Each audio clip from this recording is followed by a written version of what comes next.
Okay, we're live. Take two here for the AP period 3. Okay, so sign in for take number 2.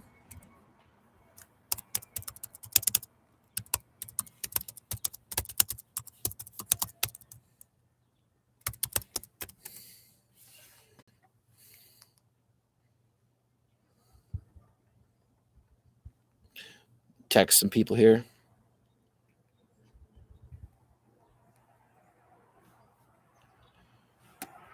All right, here we go. So now we have video and we have comments.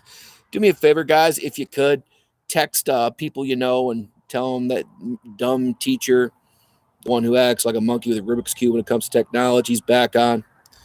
And we'll wait for about 1 Mississippi or so and get it started again.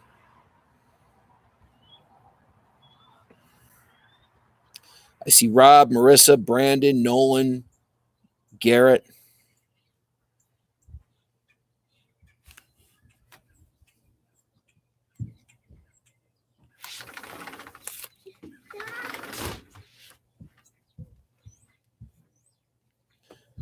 I see Jordan, Jimmy, Liv, Helena. All right. So tonight we're going to talk about period 3 in AP US history. Again, 1754 to 1800. Why 1754? Because that's the start of the 7 Years' War, aka the French and Indian War. 1800 is the election of Thomas Jefferson, or what we very often call the Revolution of 1800. Why do we care about this? Because they're both turning points. AP, believe it or not, used to have even more historical thinking skills. They would test you on in essays. And one was periodization, which basically was just the idea of a turning point. There's an event in history, and it causes substantial change.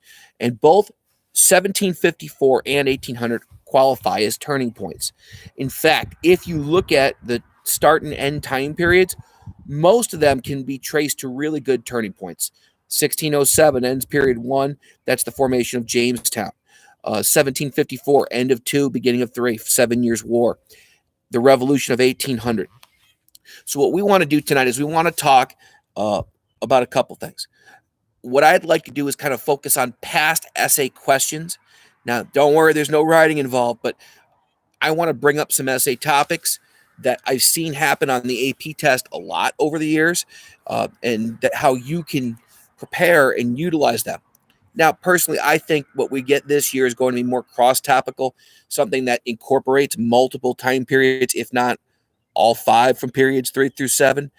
And there's certainly some big themes here. First things first, let's talk about transatlantic exchanges. That's been an essay topic over the years. The idea of cultural exchange, the idea of human migration and immigration, that's something that the College Board has tested on over the years. And if we're talking about transatlantic exchanges in period 3, we're talking about the exchanges of goods, the exchanges of ideas, and of people. In colonial times, in period 3, 1607 to 1754, certainly the most important in a negative sense transatlantic exchange is slavery. The Atlantic slave trade was a part of triangle trade, starts in West Africa, and from there slaves had to endure the Middle Passage. And that Middle Passage would take them to one of 2 places. It would either take them down to the Caribbean, to the sugar plantations in the places like the West Indies, or up to the 13 British colonies up in mainland North America. The process of this Middle Passage after the fact, people were stacked together, laying down with hardly any room, locked below decks, no ventilation. People got sick from seasickness, from the foul smell, the fact that there was no sanitation, no bathroom, stuff like that. And very often, many of the slaves on board a ship would die. When those slaves got to a plantation and they were purchased, they suffered more humiliation. There's a diary of a guy named William Byrd, who was a famous, very wealthy planter in colonial Virginia. And in his diary, he wrote about how he purchased slaves and then stood there, and as they were brought before him, he would name them.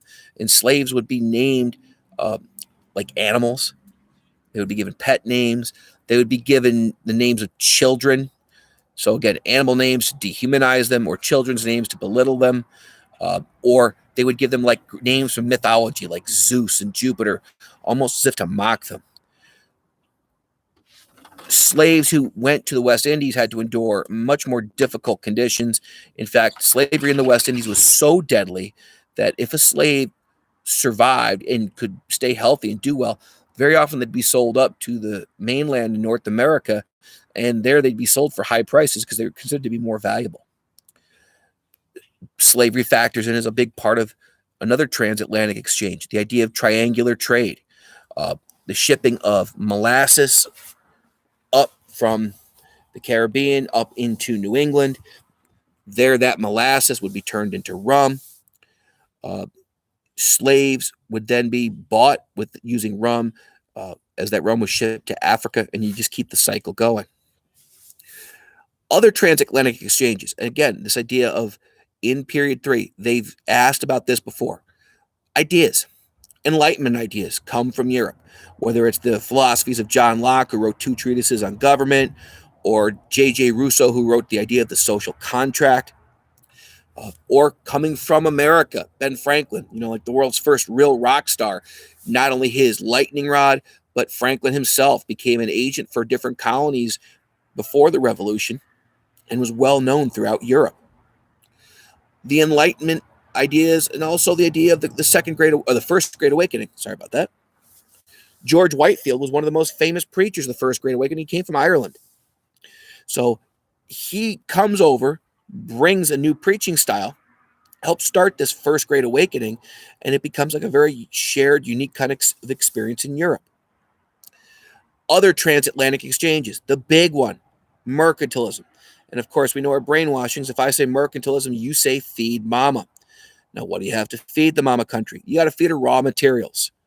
The whole idea of mercantilism was that the mother country had to keep a favorable balance of trade. And certainly this idea of mercantilism could somehow work its way into the role of government in the economy. That's an essay topic that College Board could throw at us. Mercantilism itself, the idea was that the mother country wanted to have raw materials brought to it from its colony so it could turn those raw materials into manufactured goods and make more money. Mercantilism is all about money. Money creates power. Money is wealth. Money lets you purchase more weapons, pay more sailors, pay more soldiers, and wealth gives you military power. To enforce mercantilism, the British Parliament especially passed the Navigation Acts in the 1600s. And the purpose of this was to make sure that money didn't disappear out of the colonies. Okay?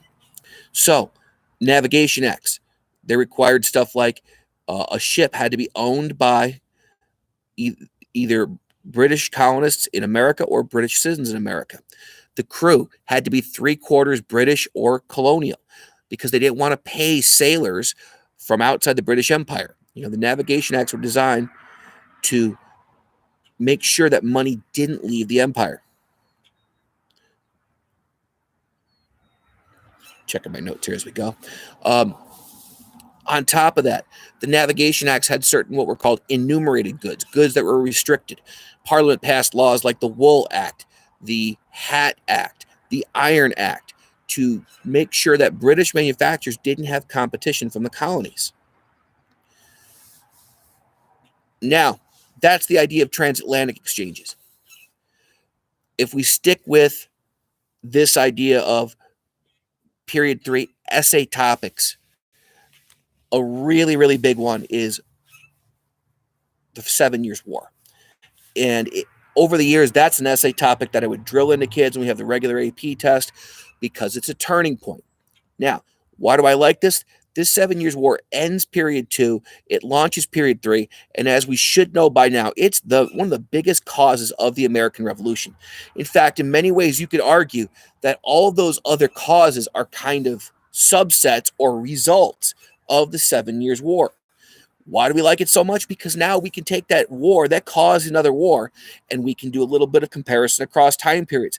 We can connect it to the Mexican War, which goes from 1846 to 1848, and how it leads to the Civil War.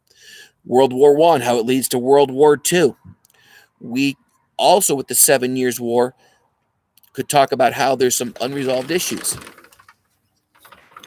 and how that's going to lead to other difficulties. All right, so 7 Years' War, causes, mercantilism, guys. I read a book a few years back, and the premise of the book was that the 7 Years' War should actually be called World War I. It really was the first World War, fought not just between Great Britain and France and the American colonies, but different Native American tribes. Spain was involved. Russia was involved. Many, many countries in Europe were involved. Europe had been at war on and off for a century, and the 7 Years' War was just the last in a series of Queen Anne's War and all these other different wars. The big thing about it, though, was it was fought in the New World primarily because these mother countries decided the best way to duke things out was whoever could get control of the other one's colonies and take the most land in the New World would have a huge advantage. So how does it start? Well, it starts because of conflicting land claims. You know, the French, they settle in New France and along what we call the St. Lawrence River Valley, along the Ohio and the Mississippi River Valley. And as the French go down and explore into the Ohio and the Mississippi River valleys, they actually set up lead markers. They put markers in the ground and say, hey, we're here. We claim this land in the name of the King of France. The British, on the other hand, when they draw, the charters for colonies up, they just kind of draw a line and go, here's the southern boundary, here's the northern boundary, and it goes until there's ocean. In 1754, the governor of Virginia sends an expedition out with a young captain, a guy by the name of George Washington, with orders to survey the land in the Ohio River Valley, which we now call like Pennsylvania, Western Pennsylvania, Pittsburgh.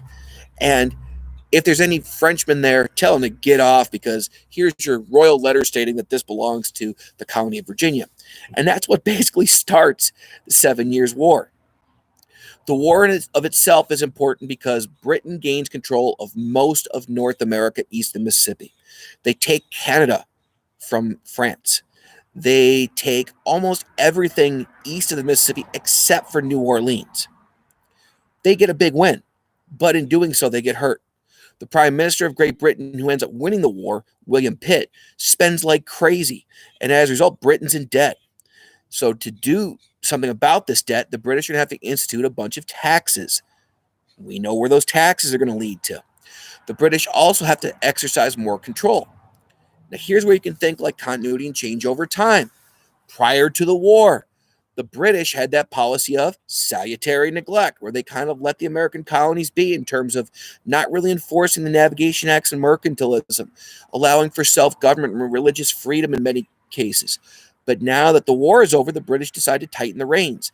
They put troops in the colonies with the First Quartering Act in 1765. They passed the Proclamation of 1763. Why? Because there was an uprising of Native Americans out in the Great Lakes called Pontiac's Rebellion.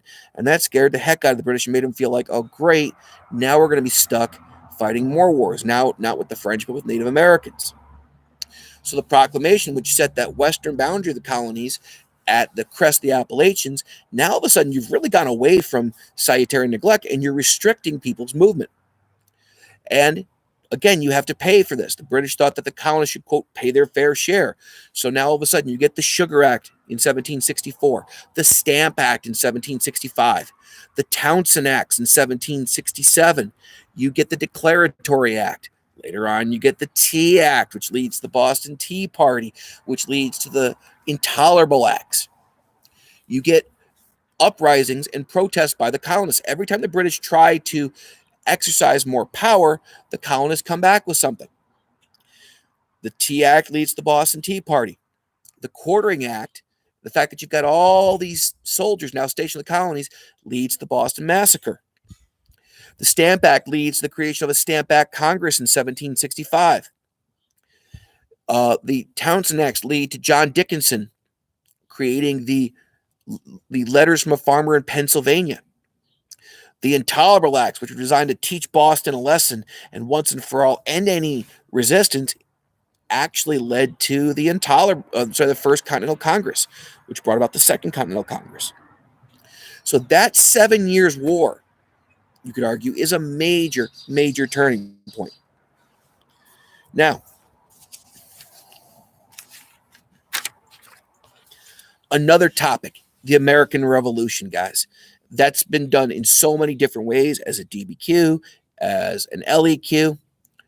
If you talk about the American Revolution, you're going to have to talk about historical causation, that thinking skill that says, look, identify what the causes were, explain why the cause led to an event, and then prioritize which causes were the most important, which causes were lesser. And of course, if you do causation, if you talk about causes, you got to give us effects. What were the effects of these actions or the effects of the event? In this case, the revolution.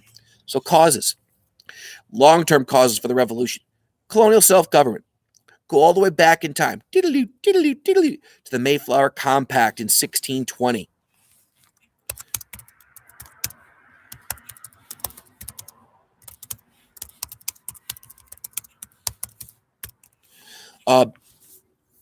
The Mayflower Compact, the Fundamental Orders of Connecticut in the 1630s, the Virginia House of Burgesses, New England town meetings. In America, we had grown so accustomed to this idea of self-government because, we're a part of the British Empire, but we just kind of felt like we were almost a country within a country. Even the royally appointed governors in the royal colonies, and by 1750, they'd all become royal colonies, they couldn't get paid unless the elected colonial assemblies agreed to pay them. So they kind of had a check over the king's representatives.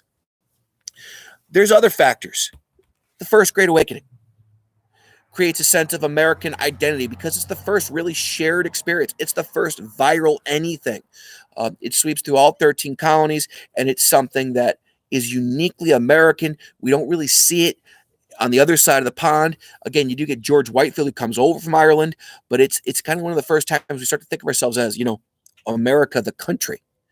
It also leads people to question church authority. It leads to several Protestant churches, including the Congregationalists, or we'd call them the Puritans, breaking up and founding new American churches like the Baptists.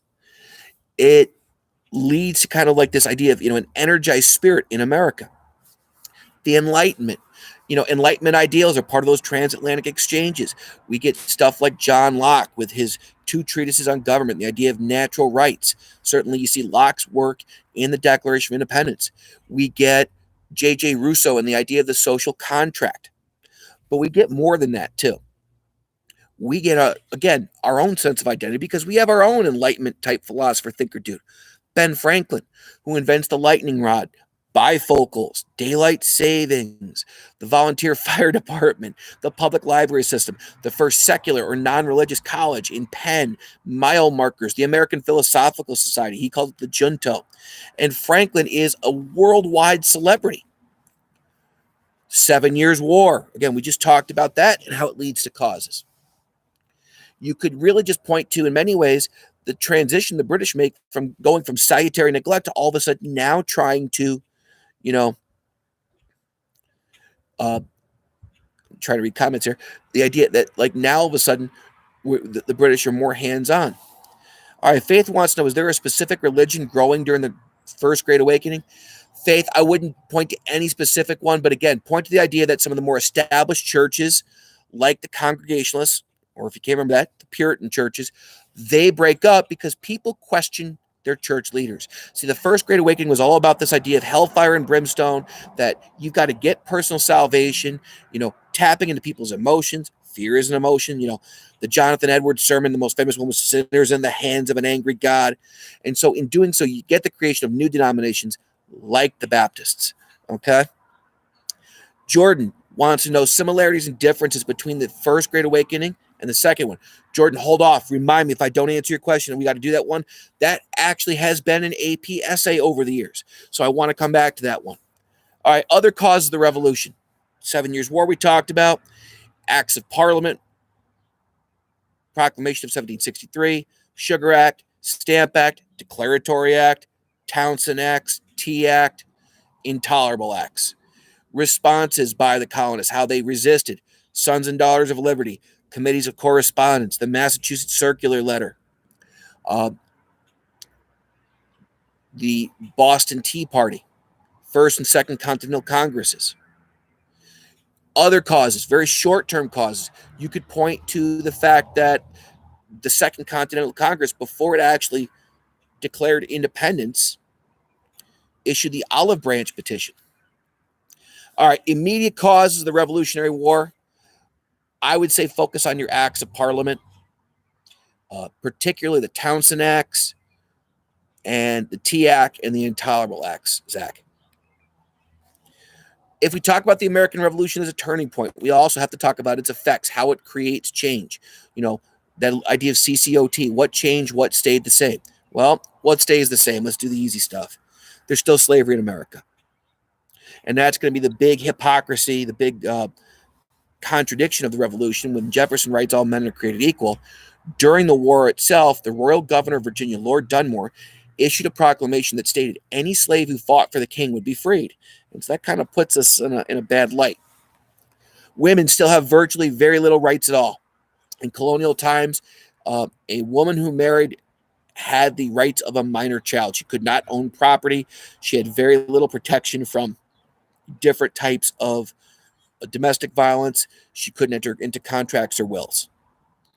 Okay, real quick here. We can go to another cause, and Lily gave me this one.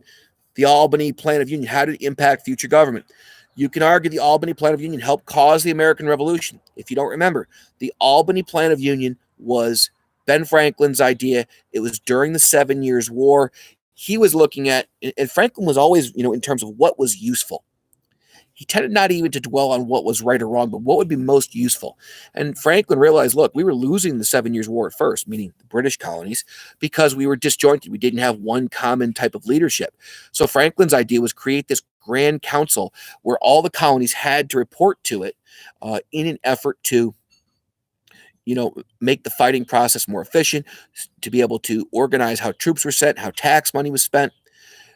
Ultimately, it was rejected. The American colonies didn't sign up to it because the colonies did not want to give up their individual power, and the British were against it because they didn't like the idea of us kind of getting unified. But it brought about, again, this idea of identity that, hey, look, we are kind of like an empire within the empire. At least that's how Franklin thought of it. All right. So, revolution, continuities, role of women, status of African American slaves. Continuities. The British don't completely honor the Treaty of Paris of 1783, the treaty that ends the revolution. They recognize our independence, which means we now have territory, all the territory east of the Mississippi. But there's some yeah buts. The British are supposed to evacuate forts they have in America, like in Western New York. They don't. As much as the British recognize their right to independence, we're going to find when we get to George Washington and John Adams and Thomas Jefferson, and really up until the War of 1812, that they're not going to recognize that independence. They'll impress our sailors, and it's going to lead to round two against the British with the War of 1812. Changes. We go from being a mercantile economy where we are feeding the mother country to an independent economy that's flat broken heavily in debt. America's economy was probably better off, to be honest, as a part of the British Empire. We were broke. We were millions of dollars in debt. You need to remember that idea of the debt. Our credit as a nation and as states was awful. You could argue that independence was a change, but also represented a continuity. Yes, now we are officially the United States of America. However, just like in colonial times, we're not one government. We're 13 semi-independent republics, which are supposed to work together under the Continental Congress, as drawn up in a document called the Articles of Confederation, which we'll talk more about in a minute. Other changes.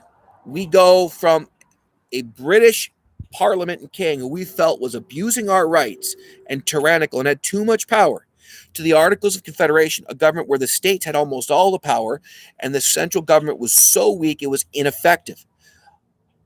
And then another change on top of that change, we go to the Constitution, which creates this very unique mix of sharing power between the state governments and the national government. In his press conference today, Governor Cuomo even mentioned federalism, the idea that in our country, there are certain powers that, yes, belong to the national government, but there are other powers that belong to the states. This idea of delegated powers, powers that are specifically assigned to the national government, like war, coining money, making treaties, regulating interstate commerce. But if it's not specifically expressed or delegated to the national government, then they are what are called reserved powers, meaning powers that automatically go to the states. Education, speed limits, voting laws, drinking ages, licensing type of stuff. Okay. Well, we get a constitution ratified, but if you remember, we had a big debate over the ratification of the Constitution. So now that the articles are a change and the Constitution's a change, now we have a change on top of the change is a change because we have the creation of the Bill of Rights, which now codifies, sets down on paper what the rights are that we have and what the national government cannot do to us. So those are big political changes. We get George Washington resigning his command of the Continental Army after putting down the Newburgh Conspiracy, where the Army tried to overthrow the Continental Congress. Washington goes to Philadelphia, turns in his resignation, wants to live as a private life. Washington then gets brought back into public service, first at the Constitutional Convention, then get elected as a president, and then finishing up by giving his farewell address. Well, he says, look, I'm only serving 2 terms. Those are all big political changes. The idea that you don't serve for the rest of your life. Other changes, American culture. We start to see the creation early on of American artists, Charles Wilson Peale, Benjamin West. Now that the revolution's been fought, we're able to move. We're able to migrate freely. Remember the proclamation of 1763 kept us east of the Appalachian Mountains. And now all of a sudden, after the revolution, you see more and more Americans traveling through what's called the Cumberland Gap, the opening in the Appalachian Mountains, and beginning to settle out west. We see more political changes. At the end of this time period, we get the Revolution of 1800, Jefferson's election. It's called the Revolution because the party that was in power, the Federalists, they lost control and they got out of the way peacefully. Now, there are some changes when it comes to slavery. Okay? Helena asking for Gianna, what were the impacts of the war on African Americans? Well, it brings this question of slavery up to the forefront. Again, you got the Declaration written by a slave owner, Thomas Jefferson, who says all men are created equal. In his own home state of Virginia, the royal governor saying, hey, any slave who fights for the king will be free. You have one of the first casualties of the American Revolution at the Boston Massacre in 1770, Crispus Attucks, who was a member of the Sons of Liberty.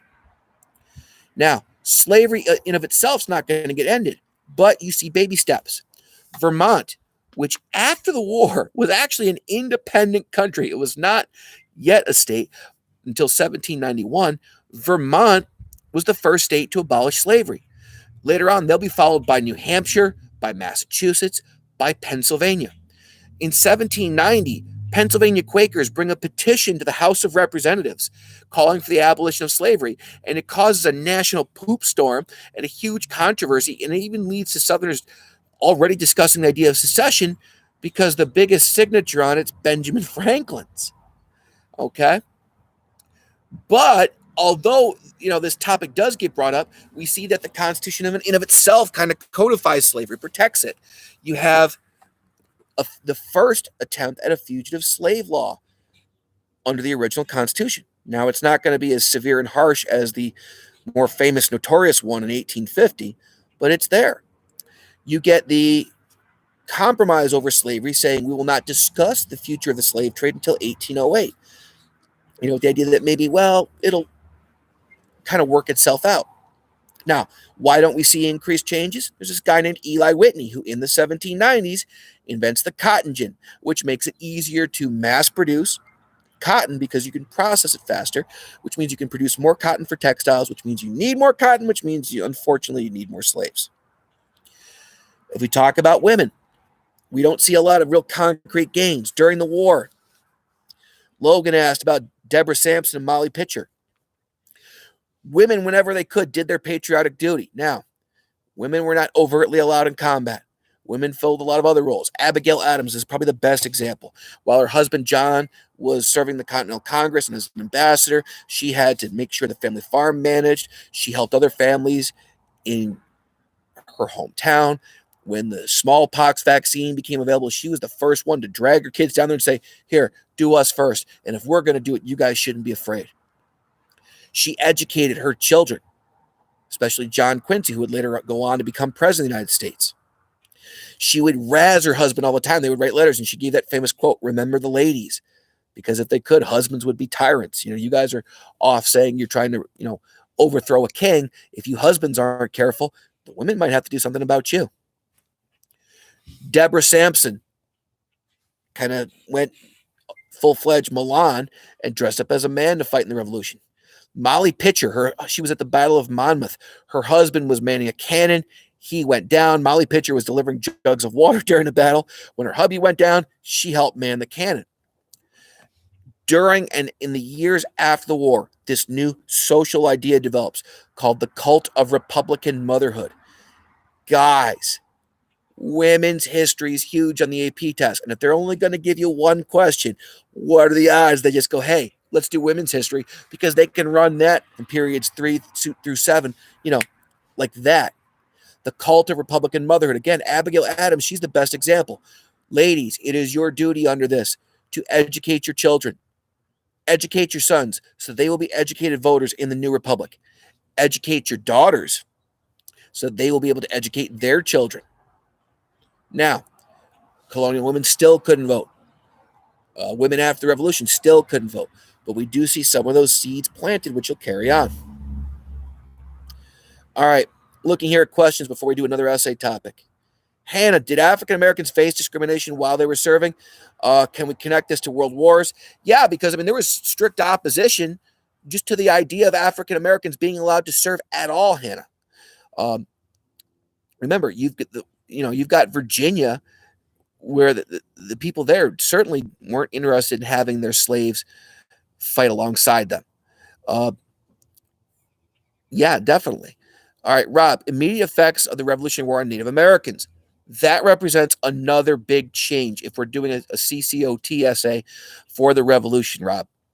All right, during the 7 Years' War, different Native American groups allied themselves with either the British or the French. The Iroquois Indians tended to ally themselves with the British. The Huron Indians with the French. After the war, after Pontiac's rebellion, the British wanted to keep peace in North America. So they're the ones who restricted American movement, said, look, Proclamation of 1763, you can't go west of the Appalachians. So now when the Revolutionary War goes down, many Native American tribes were really stuck between a rock and a hard place. Do you side with the Americans? Do you side with the British? And many of them chose to ally themselves with the British because they thought, look, that's our best bet to prevent these guys from spreading out, taking our land. Well, now that the war is over, you get some nasty business. George Washington really did try to help to peacefully work with Native Americans while he was president. He had the Treaty of New York. But for the most part, although you had guys like Washington and Jefferson who were, in favor of the idea of assimilation, according to Washington, the idea would be, look, Americans, as they move west, just go around native populations. And as time goes on, they'll absorb in. But it's going to lead to conflict, the Battle of Fall Timbers. It's going to lead to the War of 1812. One of the big causes of the War of 1812 was a Shawnee Indian chief named Tecumseh, who formed a confederation of the remaining Eastern Indians to try to stop American expansion out west. During the Articles of Confederation, it led to some shady treaties. Up here in upstate New York, in central New York, we have a good example of that. Land claims with the Onondaga Nation. It's going to lead to lack of protection for Native Americans, and you can carry that out for your synthesis all the way to the 1830s with the Trail of Tears. All right, Brandon, what effects did the Constitution actually have on Native Americans and their sovereignty?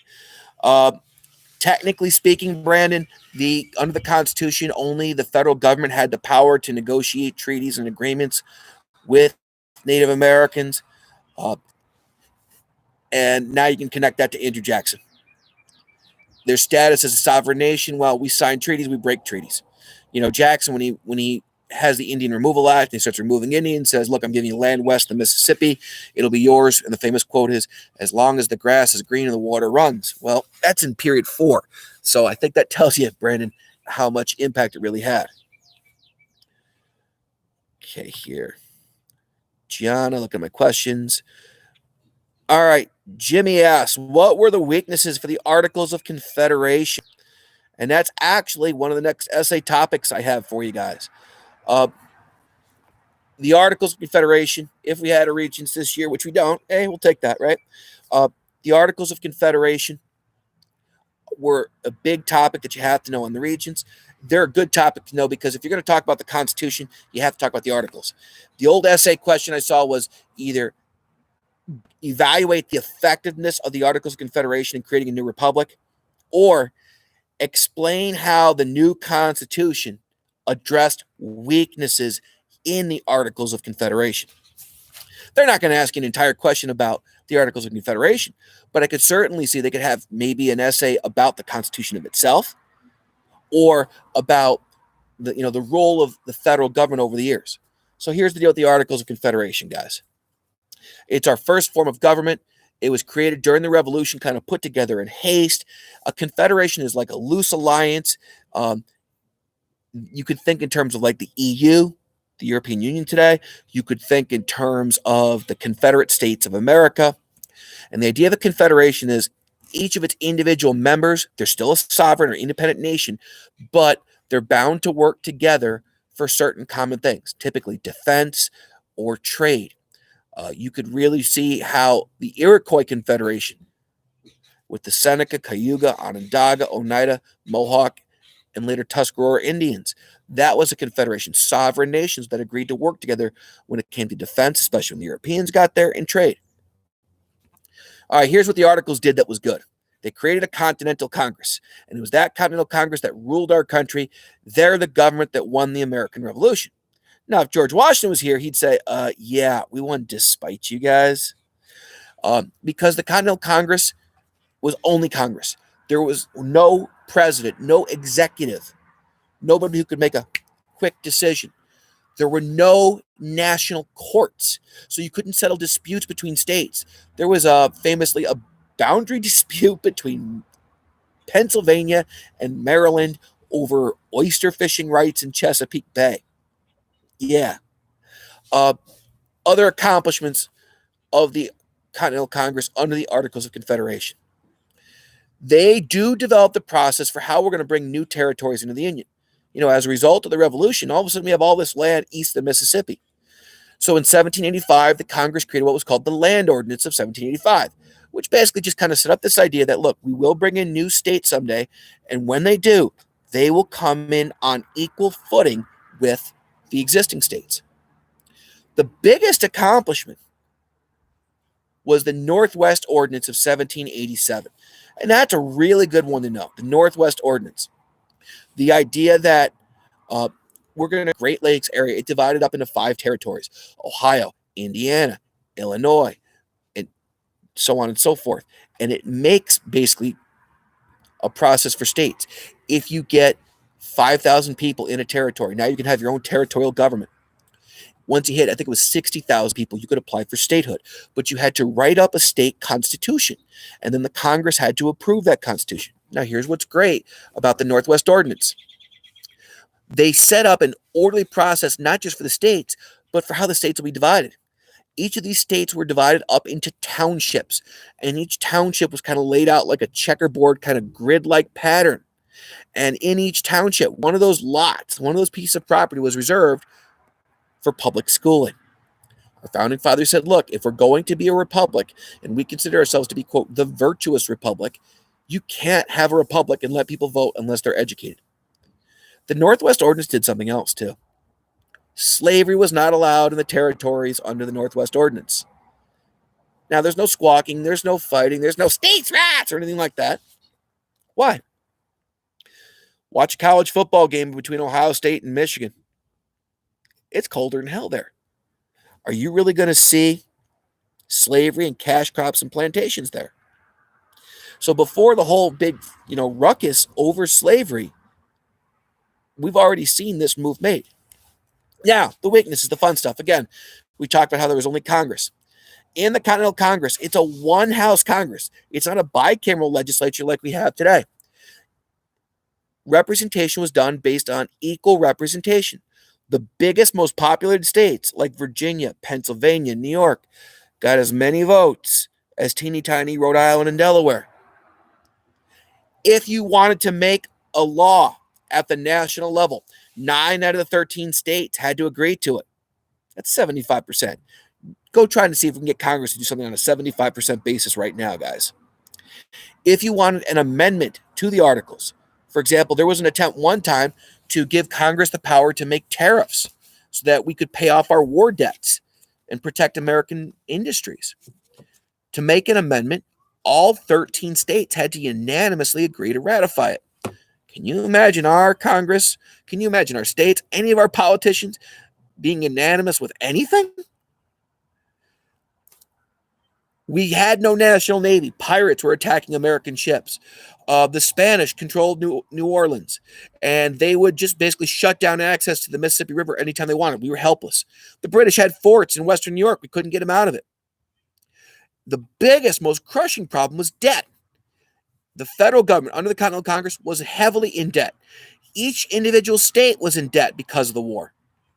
And if you're in debt and you have no chance of paying it off, because, by the way, the Continental Congress could not tax.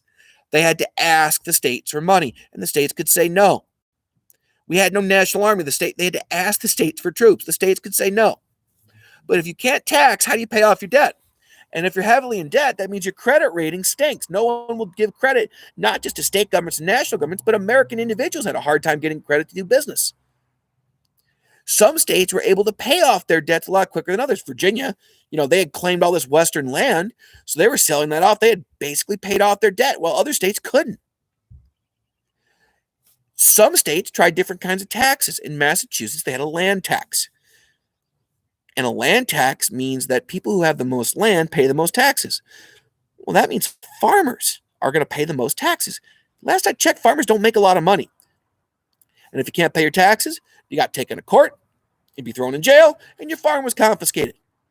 And that's what led to, Olivia, Shays' Rebellion. And Shays' Rebellion did reveal the weaknesses of the government under the Articles of Confederation. 1, we can't pay our debts. We're a mess. 2, the rebellion itself gets squashed. The governor of New York sends troops. Eventually, they're able to put down the Shays' Rebellion. But this scares the living heck out of people throughout the colonies that, great, now we have armed rebellion. And people had no faith in the ability of the government, not just to pay off their debts, but to maintain law and order. Ironically, there never would have been a constitutional convention if it weren't for Shays' Rebellion. The same year as Shays' Rebellion, they attempted to have a meeting to address problems under the Articles of Confederation. It's called the Annapolis Convention. But only 5 of the 13 states even showed up. Now that you have Shays' Rebellion, Congress acts, all right, that's it, states, you got to send people. And they got 12 of the 13 states to send representation. Rhode Island still refused. Rhode Island would be the last state of the original 13 to ratify the Constitution. And that's basically because the other 12 ganged up and said, look, we're cutting you off. All right. That's the Articles of Confederation. I've seen essays that ask, okay, look, how did the Constitution address the weaknesses in the Articles? So, most important compromise, and the other essay question I've seen for the Constitution, guys, because I don't want to belabor this, is there's a term. The Constitution is often called a bundle of compromises. The biggest compromise that had to be made was the question of representation. How do you decide how many votes each state gets? The big states, go back, read AMSCO, they proposed the Virginia plan. The small states proposed the New Jersey plan. Those two are combined together to make the great compromise, sometimes called the Connecticut plan. The question of slavery, the one question they kept trying to duck, they didn't want to do anything with. The 3/5 compromise did not say slaves had 3/5 the rights of a person. Had nothing to do with the rights of slavery, had nothing to do with whether or not slavery should be allowed. What it did say was, when you're counting people, if you count 5 slaves, write down that they are 3 free people. And it was mainly because the South wanted slaves to count towards the population because they knew that would give them political power. Now, why do we care about this so much? The fact that the South got an artificial boost in how much of their population was counted by slavery meant that you have more Southern presidents, more Southern speakers of the House. It artificially inflates the power of the South prior to the Civil War. You see the Electoral College. Our founding fathers wanted us to be a republic, but there was no two-party system yet. There was no national media to spread information. Most of our voting population, they didn't really trust. And we can talk about the Electoral College and the messes it creates today, because you can have a candidate win the popular vote but not the electoral vote. Federalism, the sharing of power between the state and national governments. There's certain powers that belong to the national government. The delegated powers, again, interstate commerce, war, treaties, coining money, post office. There are powers that are reserved for the states: education, speed limits, local businesses. There are powers they both can do: taxing, making laws. They compromise on how they're going to create powers within our government. The idea of checks and balances. I mean, guys, right there, that could be the essay topic. Throughout American history, the checks and balances has been an issue. That could be a CCOT type of thing. Look up your veto, your impeachment, ratification of treaties, how a bill becomes law, 2/3 override, all that stuff. The big compromise, though, is this idea of ratification. Remember, when the Constitution was made, it had to be ratified. It had to be approved by 9 of the 13 states. And this is where America gets divided up into this idea of Federalists and Anti-Federalists. The Federalists, if you remember, were led by Alexander Hamilton, James Madison, John Jay. The Anti-Federalists were led by Patrick Henry. Now, notice, I don't say Thomas Jefferson or John Adams. They're not in America at this time, guys. They're off being delegates, ambassadors. They're not involved in this discussion. Two other real big Federalists, at least in terms of name. And back in the fall, I called them like the paid celebrity spokesmen, the endorsers: George Washington and Ben Franklin. Okay? Now, looking here at my notes, forgive me. All right. When the ratification debate goes down, Hamilton, Madison, Jay, they write the Federalist Papers, a series of 85 essays to persuade people that you got to support the ratification of the Constitution.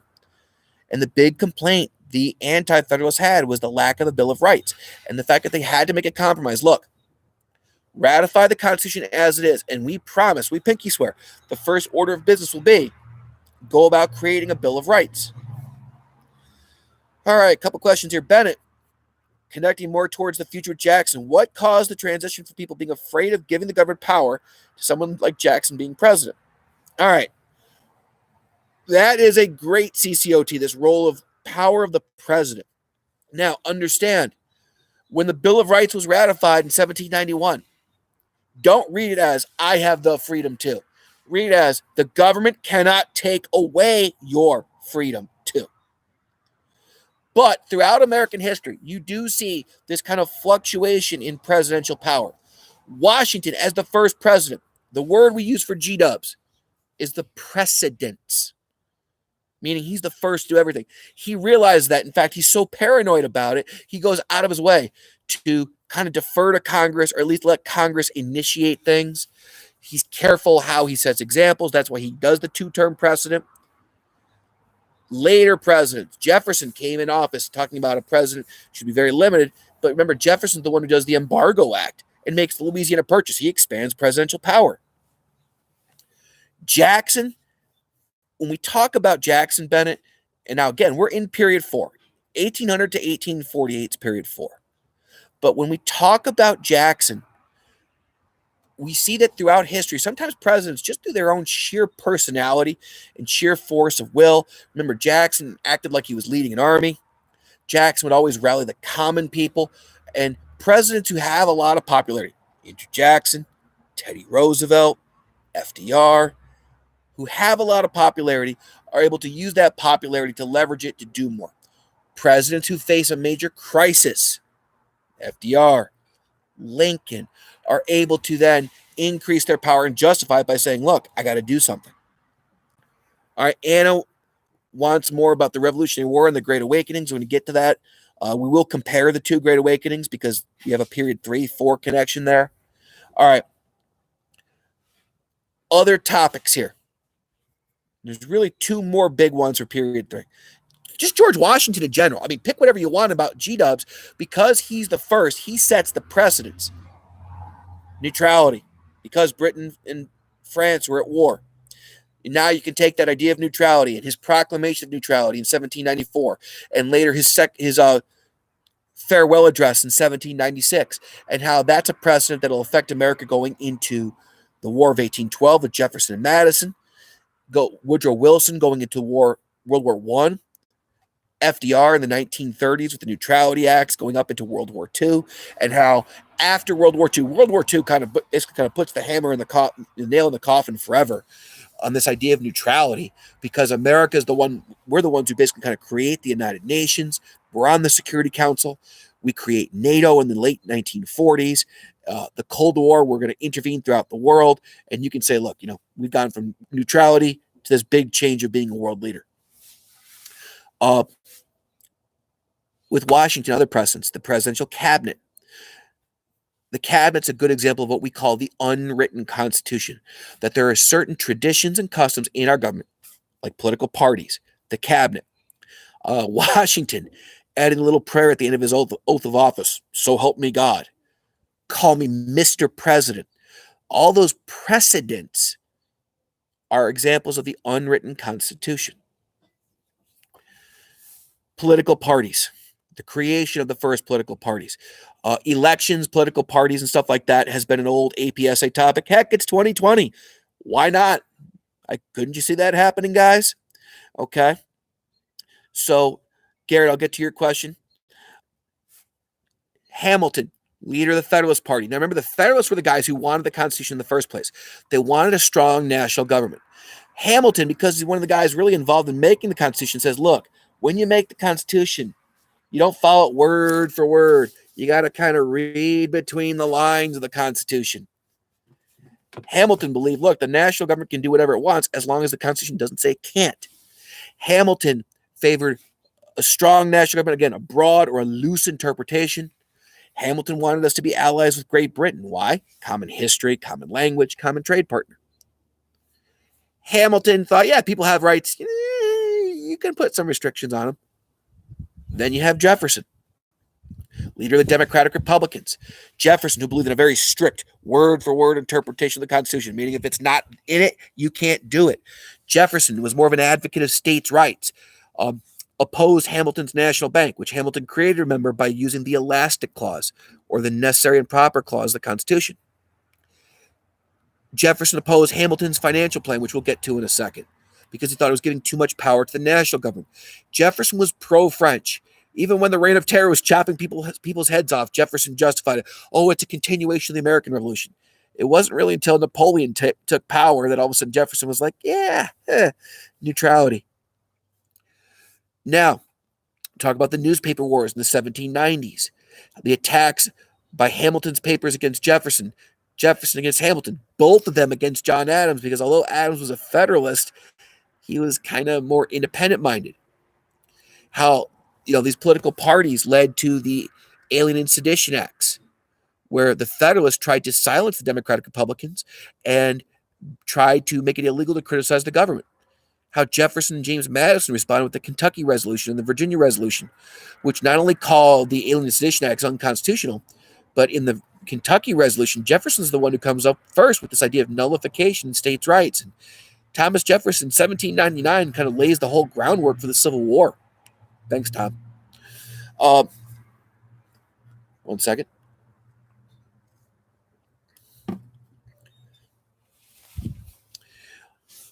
Hamilton's financial plan. You can look at Hamilton's financial plan and then Jefferson's opposition to it and say, hey, look, that's your contextualization. Set up the causes of the Civil War. Talk about long-term causes. Heck, 60-something years. Again, because Hamilton was a loose interpreter of the Constitution, he wanted a strong national government. Hamilton thought our country's future lay as bankers, as merchants, as manufacturers, and Jefferson thought the only noble occupation was farming.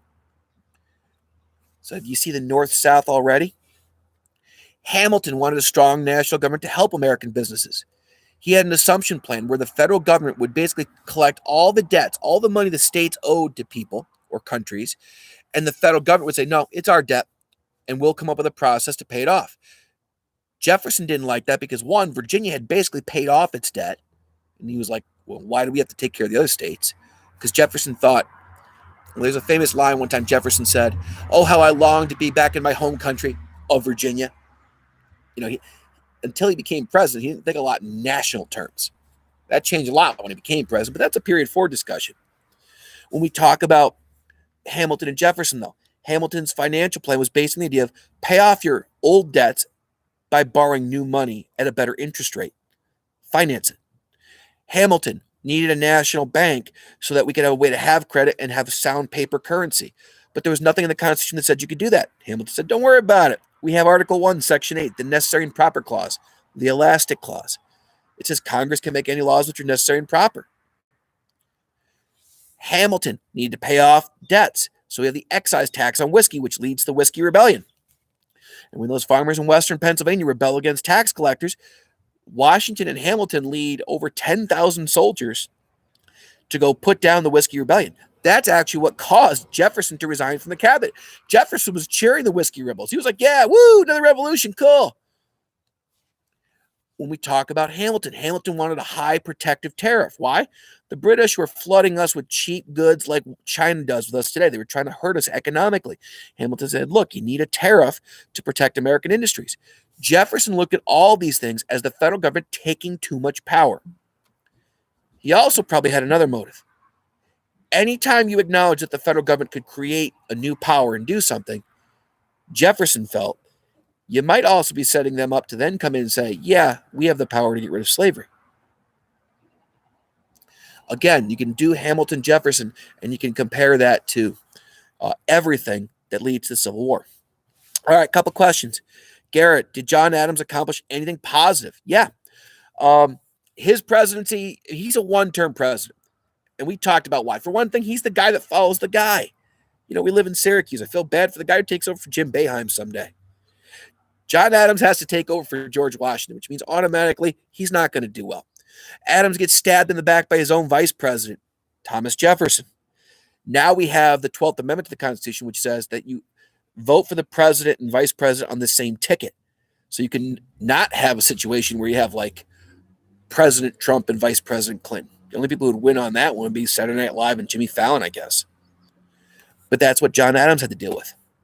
When Adams was president, Adams did something positive. He kept us neutral. It cost him his presidency. We were engaged in the quasi-war with France. France was really doing a lot of stuff, cutting off our access to shipping, and Adams was unpopular for being neutral. Jefferson's Democratic Republican Party called Adams a warmonger. They accused him of trying to start a war with France. Hamilton, the Federalist newspapers, his own party, Adams' own party, was saying, what's the matter, Adams? Why are you a chicken? Why won't you defend our national honor?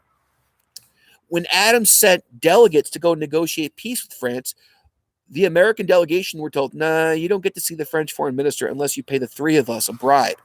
And that's what led to the so-called XYZ affair. Unfortunately, this quasi-war with France and all the political nastiness also become factors in why Adams signs into law the Alien and Sedition Acts, which kind of dooms his presidency, leads to the Revolution of 1800. But yeah, you can say that he did put something positive. He kept us neutral. He was able to negotiate a treaty with France. He also did something else. One of the judges that Adams appointed before he left office was John Marshall, Thomas Jefferson's cousin. But Marshall was a Federalist, and it's the Marshall Court from 1803 until his death in 1835 that gives significantly more power to the national government. The Marshall Court's a good example of nationalism. It's the Marshall Court that creates the whole precedent of judicial review. Guys, there would be no Brown versus Board of Education to desegregate schools unless John Marshall invented the power of judicial review, the power to review laws and decide if they're constitutional. And he couldn't have done that if John Adams didn't appoint him. All right. Synthesizing the Revolutionary War, Anna, guerrilla warfare. We use it to win, just like how almost 200 years later, we lose the Vietnam War because we have fought an enemy who uses guerrilla warfare. We rely on foreign aid. The Treaty of Alliance with France. That's going to set up all the problems that George Washington has. After the Battle of Saratoga, the turning point of the revolution, remember, in 1778, France signs a treaty of alliance, and when the revolution's over and the French have their own revolution, they expect us to honor that treaty and support them against Great Britain, which is one of the things that propels Washington to have to issue the Proclamation of Neutrality. The Great Awakenings. We'll compare those because I see a couple people with those. All right, First Great Awakening, period 3. Check that, I'm sorry. Period 2. 1730s, right up to about 1740 or so. The Second Great Awakening was during period 4. Think 1830s, 1840s. Similarities? All right. They're both Protestant religious movements. Both of them take this idea that you've got to get salvation because hell's a bad place. Hellfire and brimstone. Both of them tap in this idea of emotion. You know, people were lacking emotion in their religion. They needed to kind of connect with God on a spiritual, emotional level. Both use a new preaching style, evangelical, kind of, exciting preaching style. Both cause major social changes. Both, you can argue, help cause a war. In the 1730s and 1740s, you have the First Great Awakening. Who are the key figures? Jonathan Edwards, famous sermon, Sinners in the Hands of an Angry God. George Whitefield. The idea more is personal salvation. Take care of your own sin. And because people are getting a new message from guys like Edwards and Whitefield, they start to question their church leaders. Hey, how come you guys aren't warning us about this? It leads, again, to the breakup of American churches, to new religions forming. And if you're going to question your religious authority, it's easy now to question your political authority. It helps cause the American Revolution. It creates that sense of national identity. It spreads throughout the 13 colonies. It's the first shared viral American experience. Now, when you go into period 4, into the 1830s and 40s and 50s, and you have that Second Great Awakening, it's not throughout the United States. It's really more of a northern thing. Now the idea is not just individual salvation, but that as a Christian, you must fight against sin anywhere you see it. It's going to spark all kinds of reform movements to combat that sin. Temperance, abolition. It's going to lead to new religions being formed, like the Millerites, the Mormons, the Seventh-day Adventists. It's going to spin off into creating utopian communities like New Harmony, Brook Farm. It's going to lead to the Civil War because of this focus on the abolition of slavery.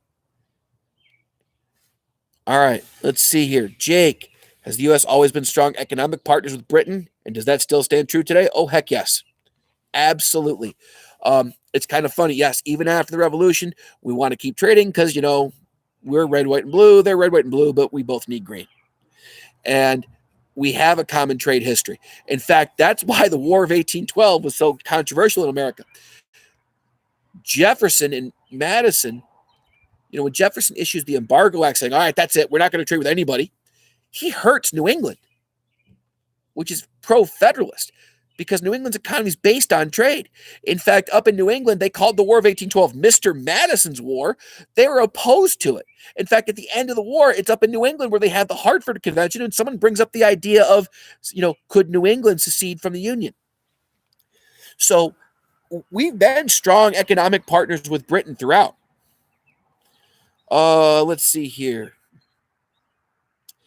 That's really all I have. Do you guys have specific questions on period 3? No such thing as a bad question. I'm going to wait, and while hopefully you type me a question, a couple things here. So, you had an essay chart today. On Thursday, you're going to log on to Test Wizard. You're actually going to write a DBQ essay. It's going to be timed, 45 minutes. For those of you guys who get extended time, there is a DBQ that says extended time. Do that one. I think it's like 65 minutes because they make me do it in 5-minute blocks, so I can't give you like 68. It's going to be set up just like the May 2020 test. I've got 5 docs. You do 4 of them. Then what I'm going to do is we're going to move away from those essay charts for a little bit. Next week, I'm going to give you guys a chance to start to organize your thoughts. And the idea I have was I hope you like it. By the way, if you like this idea, give me a thumbs up in the comments. I think some of your assignments are gonna be, I'll spread out this DBQ stuff a little bit. We're gonna start doing mini stuff, where, hey guys, here's a document, source a document. But what I'm gonna have you guys do is start to go through all this stuff I had and make a one piece of paper study guide so that on the day of the AP test, you could lay those suckers out and have something to work with. And my thought would be, you know how we did bagpipe notes? I said one piece of paper front and back. Now, don't worry. If you can't double-sided print at home, you get to have two. But, okay, and I'll come up with a structure for it. Here, guys, here's a period one thing. Or maybe I'll do it by topic, foreign policy, women's rights, African-American rights, so that on the day of the AP test, you can spread this out. And now instead of having to see, oh my gosh, let me look stuff up, here, you put your thoughts right there. And I'm not going to give you a format. I'll suggest a couple ideas, but I don't want a humongous thing. I don't want the Bible. I just want you guys to be able to spread out your couple pieces of paper and go, okay, College Board, bring it. As opposed to doing some of these essay charts, and you're not going to write a ton of essays. If you like that idea, give me a thumbs up, like I said in the comments or something. Grace wants to know, were there any specific groups of people or geographic regions during the Revolution that would especially favor and or benefit from independence? Yes. The whole question of, are you a Tory or a loyalist or are you a patriot? Remember, those are the two sides, the Tories and the patriots. Really is a regional thing. How? Well, for one thing, if there are more guys with red coats in our region, hey, God save the king, we're Tories. Let's be real here. People who are wealthy, people who are well established, like the very wealthy Virginia planters, they're going to tend to be Tories. Why? Why ruin a good thing? People who are there from families that have been around for a very long time, Tories. The Tory population was very heavy in the South.